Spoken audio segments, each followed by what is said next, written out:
today. I think I jinxed us on Monday when I said it would be my last press conference. But where would we be without another weather event in Seattle during my administration? The National Weather Service has reported that Seattle and the King County area will be experiencing dangerously low temperatures and possibly snow into the new year. This dangerous cold will be the lowest and coldest temperatures that we've seen in more than a decade in Seattle. Reed will be talking to you about what you can expect from the weatherwise as soon as we get his technology working. But at the city, we will continue to monitor this closely with our partners across the region. We want our communities prepared for winter weather as we head into the coldest and wettest months of the year. I had an emergency briefing of my emergency cabinet earlier before this press conference. I was also able to be joined by Senior Deputy Mayor-elect Monisha Harrell, so that we can make sure that whatever we're doing, that the handoff for those events will also be very smooth after the first of the year. Before I talk about the weather, I want to talk again about Omicron and really acknowledge the surge we are seeing in our area and in the Seattle region. Trust me, we've all been through this pandemic, and Omicron now is surging greater than any of the other variants that we've seen. And surging at a time when people are preparing to be with their families, their loved ones, and traveling. To all the residents and businesses of Seattle, we've done the right things each step of the way. We have almost 90% of Seattle residents who've either started or completed their vaccines. We've been leading the country every step of the way.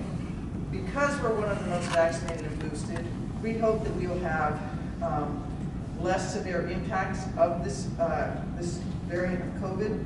We don't know enough about Omicron yet. I talked to two of the presidents of large hospital systems today just to get an assessment of where they are, and really want to urge people, please, if you can stay home, not just because of Omicron, but because of the weather we're going to have. Second, if you're going to gather, please don't gather in large groups. This is much more contagious than previous versions of COVID. Third, get vaccinated, get boosted, wear your mask. It's going to be so critical to be wearing masks, particularly indoors. We know now that this peak will surpass our peak with Delta. That's how contagious it is. And talking to the hospitals, you know, our healthcare providers have been at this a long time. They, like some of the people you'll hear about today, are really tired and depleted, and our hospitals are full. So even if we have milder symptoms, which we hope that the research showing that is true, we have enough people who are unvaccinated and enough people that will get serious symptoms that it could put a strain on our healthcare system. So as I heard someone say on television today, no gathering that would be happy today will be worth it if you're grieving in a week. So please make good decisions. We've been doing that all along. Quite frankly, I think that in many ways this weather is saying if you're not going to listen to your mayor, listen to the powers that be. It's going to snow, it's going to be windy, it's going to be cold, stay home. At the city, we are preparing for the ice, rain, wind, and freezing temperatures, which creates a whole series of challenges for our city and our residents to respond to.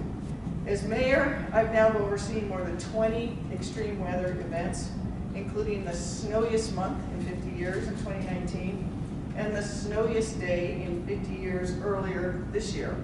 We also had the hottest weather in our history. I am so proud of our city employees and how they have stepped up and responded throughout this pandemic and before the pandemic to a series of events. But this pandemic really has stretched every one of our departments thin. We are now seeing that staffing is being affected by COVID itself, and it's the holidays.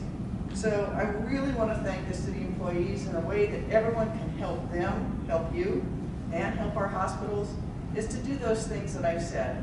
If you don't have to go out, don't go out. Stay off the streets. If you gather, please gather in small groups close to your home. Wear a mask indoors, get vaccinated, get boosted.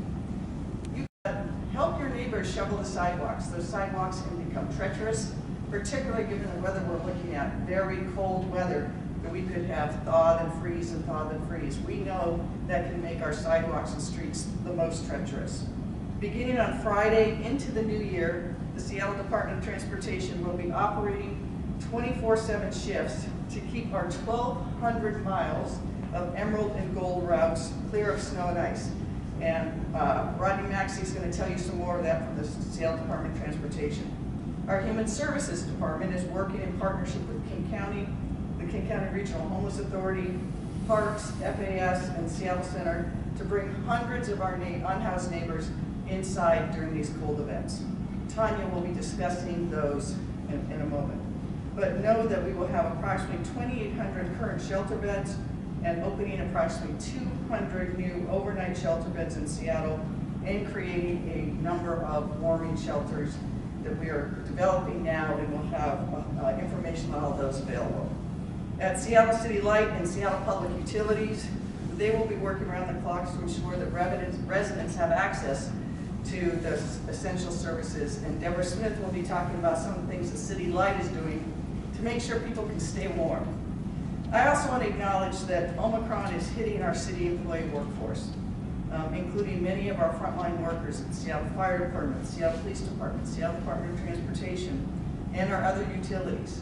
So these people who are working 24/7 really are picking up the load for the people who can't come in. And again, people don't realize it, but even during those times when so many people were able to work from home and stay home, we had those same employees showing up every day. Our road crews at SDOT, our parks employees, public utilities. And so please be kind to each other. Take really smart steps. With that, I'm going to turn it over to Reed Walcott, who's with the National Weather Service, who's been briefing us in recent years. And then we'll go through the departments that I've indicated. Thank you so much. And Reed, the floor is yours. Thank you, Mayor Durkan and the City of Seattle. We made Rodney come in and do the press stuff, and Jesus Aguirre, who have been leading Seattle Department of Transportation, Seattle Parks Department, who are going to other opportunities. They have been phenomenal leaders during these past 2 years in just extraordinary circumstances, having to manage their departments through some of the toughest times, bringing their people in every day to work through a pandemic, those frontline workers. And so Jesus, thank you to you. Sam, if you're out there listening, thank you to you. From the first meeting, I think his first day on the job before he's actually even on the payroll, he was at a press conference upstairs talking about the viaduct. And it hasn't stopped since then. So I just want to thank him for his work, thank all the other leaders, and thank the businesses and residents of this great city.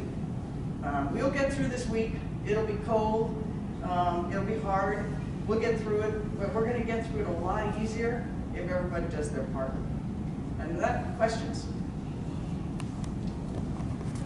Tammy, above. We'll try to make sure that people in encampments know where there is. We will also be distributing the addresses of every shelter and warming place to Seattle Police Department, Seattle Fire Department, so that they, when they're out doing their duties, can respond. We'll obviously have Health One and others know where those resources are. So it really will be everybody working together to see what we can do to bring people who are most risk inside. Thank you. Thank you, Mayor Durkan, and thank you for everyone who had a question in the room. We are now going to pivot to our online questions. So our first question